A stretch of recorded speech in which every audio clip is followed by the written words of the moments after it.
Proper knowledge होनी चाहिए। अगर मैं अगले रीजन की बात करूं तो वो है आपका करंट। जी हाँ, एक नॉर्मल इंसान जब इस वाली मशीन से चेकअप करना स्टार्ट करता है तो उसको सिर्फ इतना पता होता है कि जहाँ पे करंट लगेगा वहीं पे बीमारी है।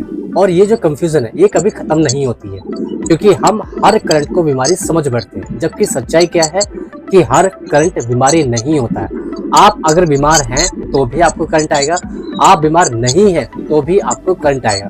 ये जो बीच की जो लाइन है ना, ये आपको समझना बहुत जरूरी है कि कौन सा करंट बीमारी वाला है और कौन सा करंट हेल्दी वाला है। वैसे मैं आपको यहाँ पे बता देना चाहता हूँ कि आपकी जो बॉडी है उसकी जो बायोलॉजिकल कंडीशन है वो इस तरह की है कि 12 से 25 वोल्ट का जो करंट है आपकी बॉडी में होता है। इसके अलावा आपकी एक्टिव लाइफ में भी 5 वोल्ट का करंट है, तो बाय डिफॉल्ट आपको करंट तो लगेगा ही। सो इसी वजह से जब भी आप चेकअप करते हैं तो मोस्टली पॉइंट पे आपको करंट आता है।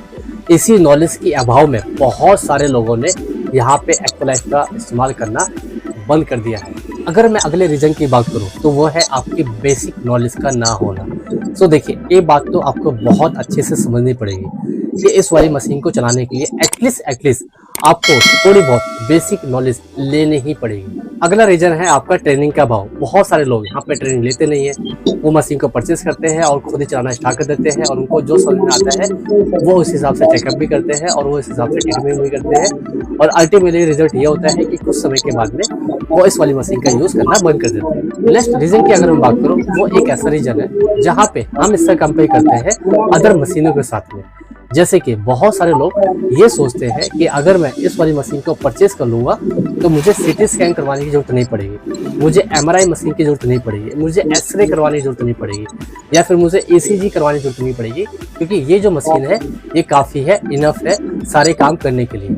नेक्स्ट अगर मैं रीजन की बात करूँ तो ये एक ऐसा रीजन है जहाँ पे लोग सबसे ज़्यादा गलती करते हैं कि वो ट्रेनिंग तो ले लेते हैं लेकिन ट्रेनिंग के बाद में इस वाली मशीन की वो प्रैक्टिस नहीं करते। और आपको पता है कि प्रैक्टिस मेक परफेक्ट। जितनी ज़्यादा आप इस वाली मशीन से चेकअप करोगे, जितने ज़्यादा आप ट्रीटमेंट करोगे, उतने ही ज़्यादा आप धीरे धीरे इस मशीन में अच्छे होते चले जाओगे। यहाँ पे मैं आपको बता देना चाहता हूँ कि इलेक्ट्रो एक्यूपंक्चर के अंदर डे बाय डे बहुत सारी ऐसी टेक्नोलॉजी आ रही है जिसका इस्तेमाल करके हम अपनी बॉडी को फिट रख सकते हैं।